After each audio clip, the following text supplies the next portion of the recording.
नमस्ते, मैं पारुल मिश्रा। हिंदी साहित्य दर्पण इंग्लिश यूनिट में आप सबका स्वागत है। आज हम बात करेंगे संप्रदाय क्या है, दर्शन क्या है, इसके बारे में। संप्रदाय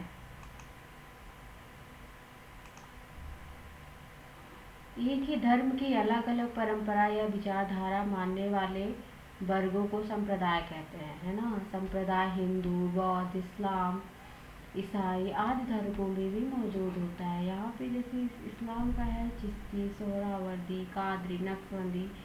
इस्लाम धर्म में ये संप्रदाय इस्लाम धर्म के हैं। और जो हम आज बात करने वाले हैं वो है हिंदू धर्म के संप्रदाय। तो संप्रदाय के अंतर्गत गुरु शिष्य परंपरा भी चलती है, जो गुरु द्वारा प्रतिपादित या पुष्टि की जाती है, उसको भी हम आज यहाँ देखेंगे।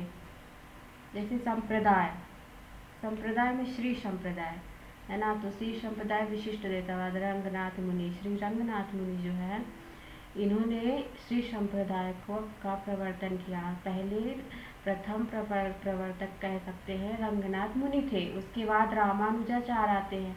रामानुजाचार्य दूसरे प्रवर्तक है। इनका जन्म 1016 में होता है, ठीक है।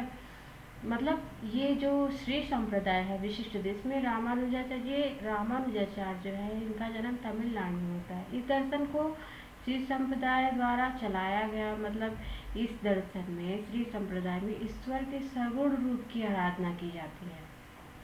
श्री संप्रदाय में ईश्वर के सगुण रूप की आराधना की जाती है, ठीक है।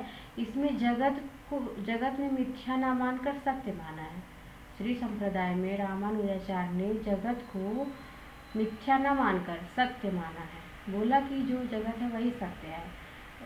और इसमें ब्रह्मा और जीव अभिन्न है, किंतु जीव ब्रह्मा के अंतर्गत वास करता है।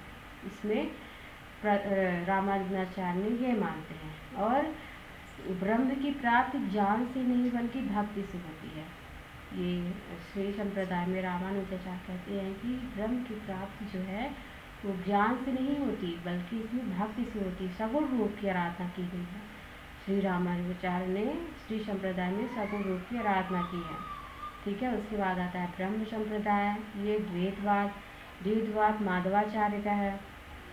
माधवाचार्य का जन्म 1199 में होता है। यह दर्शन जो है,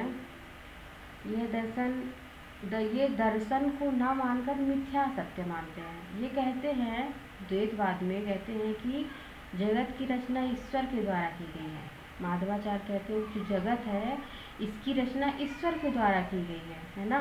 यह जीव और ब्रह्म के अंतर्गत मानते हैं। मतलब जो ये माधवाचार्य हैं वो ईश्वर को जीव और ब्रह्मा के अंतर्गत मानते हैं। कहते हैं कि जीव और ब्रह्म ही जीव और जो ब्रह्म है अलग अलग सत्ता है। मतलब जीव हमेशा विष्णु के अधीन कार्य करता है। माधवाचार्य ऐसा मानते हैं।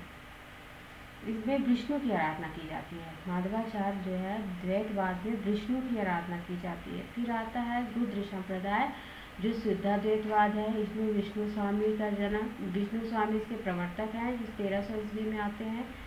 शुद्धाद्वैतवाद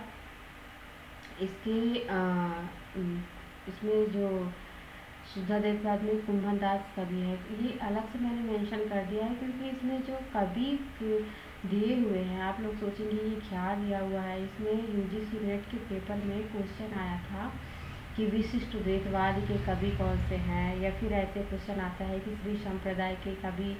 तो बहुत सारे बच्चे नहीं जानते हैं कि तुलसीदास श्री संप्रदाय के हैं, कुंभन दास जी रुद्र संप्रदाय के। इसलिए मैंने अलग से इसको यहाँ पे मेंशन कर दिया है। उसके बाद आते हैं सनकादि संप्रदाय। सनकादि संप्रदाय जो है ये है द्वैतवाद है ना। इसको भेदाभेद भी कह सकते हैं। सनकादि संप्रदाय को भेदाभेद भी कह सकते हैं। निम्बार्काचार्य ने इसको चलाया था। इनका जन्म 1114 से 1162 में होता है।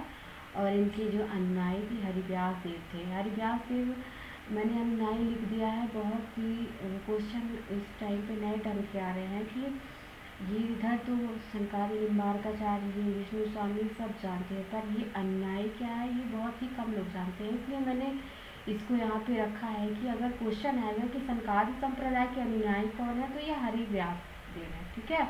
फिर है बल्लभ संप्रदाय। बल्लभ संप्रदाय शुद्धाद्वैतवाद, ये वल्लभाचार्य ने चलाया था और इसके अनुयायी जो है गोविंद स्वामी है, 1489 से इनका जन्म माना जाता है। अद्वैतवाद शंकराचार्य का है, जहाँ पे रामानुजाचार्य जो है यही श्री संप्रदाय सगुण रूप की आराधना करते हैं। तो यही जो शंकराचार्य है अद्वैतवाद में, ये निगुण रूप की आराधना करते हैं। मतलब ये कहते हैं कि जगत को मिथ्या माना है। यहाँ पे जो रामानुजाचार्य है जगत को सत्य मानते हैं, तो ये शंकराचार्य बोलते हैं कि नहीं, जगत मिथ्या है। इन्हें ब्रह्मा का रूप निराकार माना है ना।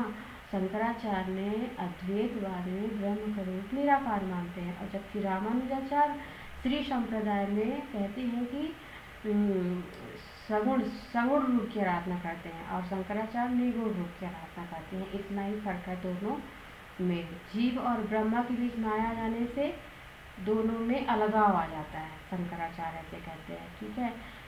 और फिर आता है सखी संप्रदाय, स्वामी हरिदास का है। जगन्नाथ स्वामी इसके अनुयायी हैं, सखी संप्रदाय के।